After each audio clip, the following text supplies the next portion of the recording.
Corona की धीमी चाल अब लोगों को डराने लगी है। विदेशों से आने वाले आधे फीसदी यात्री संक्रमित पाए जा रहे हैं। यह आंकड़ा बड़ा नहीं है, लेकिन सावधान और सचेत करने वाला जरूर है। चीन से आगरा पहुंचे एक शख्स के पॉजिटिव होने से चिंता बढ़ी है। डर है कि कहीं वो कोरोना के नए वेरिएंट BF7 का शिकार तो नहीं है, जो चीन में तबाही मचा रहा है।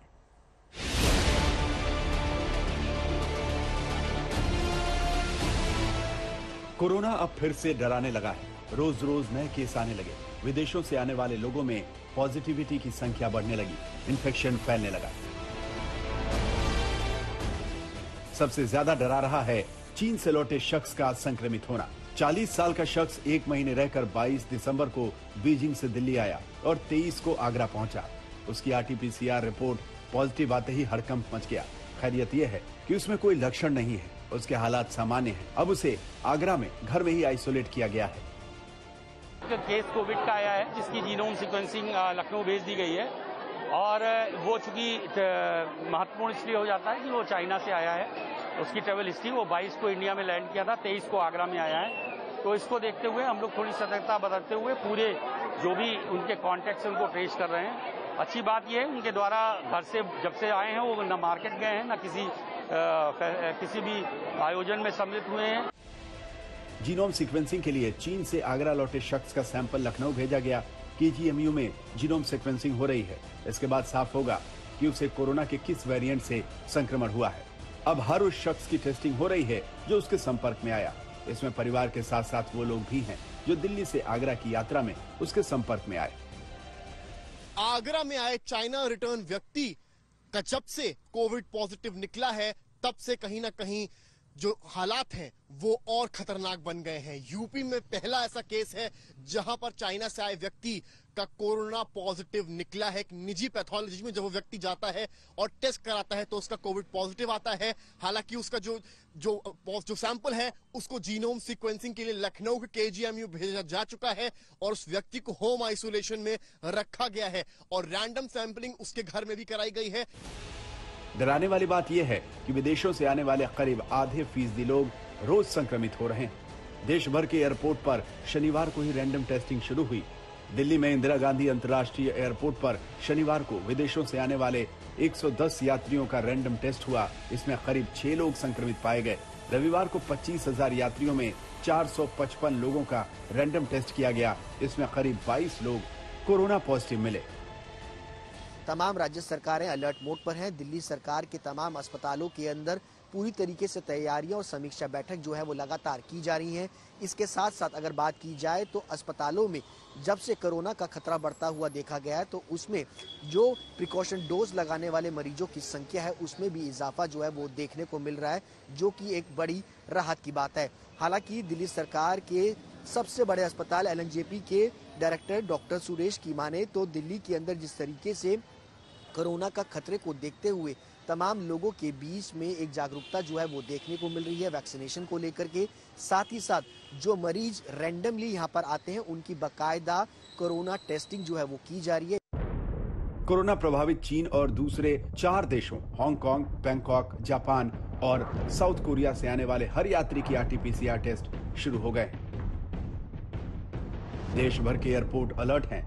फिर से टेस्टिंग काउंटर लग गए हैं। दिल्ली में फिलहाल 40 लोगों की टीम लगी है। इसमें लैब टेक्नीशियन के साथ साथ डेटा ऑपरेटर भी है। अगर टेस्टिंग का दायरा बढ़ा तो जीन स्ट्रिंग टीम भी बढ़ानी होगी। देश में इस वक्त कोरोना के 3,424 एक्टिव केस हैं। 24 घंटे में 196 नए पॉजिटिव मरीज सामने आए। महाराष्ट्र में संख्या 148 है। फिलहाल ये आंकड़े डराने वाले नहीं हैं, लेकिन सावधानी नहीं बरती गई, कोरोना प्रोटोकॉल का पालन नहीं हुआ तो हालात बेकाबू भी हो सकते हैं। लखनऊ से समर श्रीवास्तव के साथ आशुतोष मिश्रा, दिल्ली आज तक। सरकार अलर्ट मोड पर है, लेकिन जनता अब भी बेफिक्र है। ना मास्क की परवाह है, ना ही कोई दूरी रखने की चिंता। सरकार ने नए साल के जश्न पर कोई रोक नहीं लगाई है, लेकिन PM ने लोगों को सावधान रहने की नसीहत जरूर दी।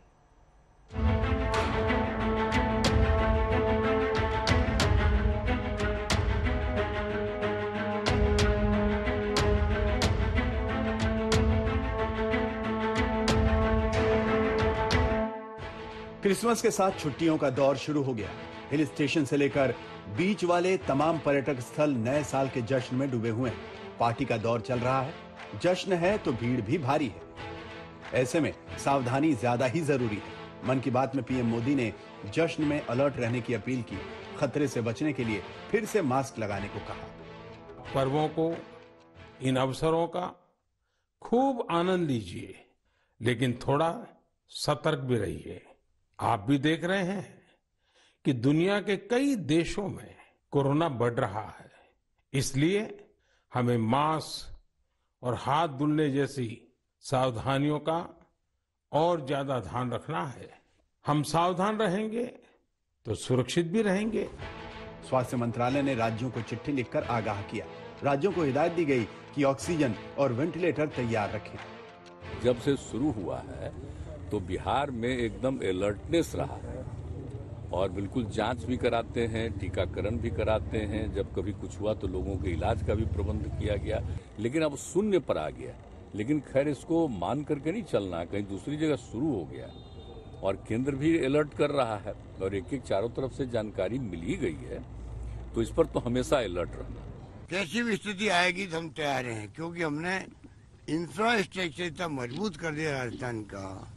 मेडिकल कॉलेजेस के अंदर, डिस्ट्रिक्ट हॉस्पिटल्स के अंदर, सीएचसी, पीएचसी सब जगह ऑक्सीजन की व्यवस्था कर रखी है हमने। और जो कुछ भी इक्विपमेंट चाहिए और एडवांस इक्विपमेंट हमारे यहाँ पहुँच चुके हैं, एसएमएस के अंदर पहुँच चुके हैं। मंगलवार को देश भर के अस्पतालों में कोरोना को लेकर तैयारियों की मॉक ड्रिल होगी। इस मॉक ड्रिल में अस्पतालों में बेड, ऑक्सीजन सिलेंडर, वेंटिलेटर के साथ साथ डॉक्टरों और स्वास्थ्य कर्मियों का भी आकलन किया जाएगा। केंद्रीय स्वास्थ्य मंत्री मनसुख मांडविया खुद अस्पतालों का औचक निरीक्षण कर सकते हैं। देश में कोविड महामारी न फैले, उसके लिए हम अलर्ट मोड पर काम कर रहे हैं। हमने एयर सर्वेलेंस भी चालू किया है, सुएज सर्वेलेंस भी चालू किया है और ह्यूमन सर्वेलेंस तो हो ही रहा है। देश भर में कोरोना के बढ़ते खतरे को देखते हुए केंद्र सरकार से लेकर राज्य सरकारें अलर्ट मोड पर आ गई हैं। देश भर में कल तमाम अस्पतालों के अंदर मॉक ड्रिल किया जाएगा और ये सुनिश्चित किया जाएगा कि अगर कोरोना का खतरा देश में एक बार फिर से मंडराता है तो उसके लिए राज्य सरकारें और अस्पताल किस तरीके से तैयारियों में जुटे हुए हैं। क्या अस्पतालों में अगर कोरोना के मरीज आते हैं तो उनके लिए बाकायदा बेड्स की व्यवस्था है या नहीं, ऑक्सीजन की व्यवस्था है या नहीं, ऑक्सीजन कॉन्सेंट्रेटर है या नहीं, या दवाइयों की जो जरूरत है वो पूरी है या नहीं। इन तमाम चीजों पर कल मॉक ड्रिल जो है वो किया जाएगा। दिल्ली सरकार भी कोरोना को लेकर मुस्तैद है। दिल्ली में हर रोज 2500 से 3000 टेस्ट किए जा रहे हैं। अधिकारी लगातार वेलफेयर सोसाइटीज से मिल रहे हैं, मास्क लगाने और भीड़ से बचने की सलाह दे रहे हैं। गुरुवार को कोरोना को लेकर रिव्यू मीटिंग में सीएम केजरीवाल ने अस्पतालों को भी अलर्ट रहने को कहा।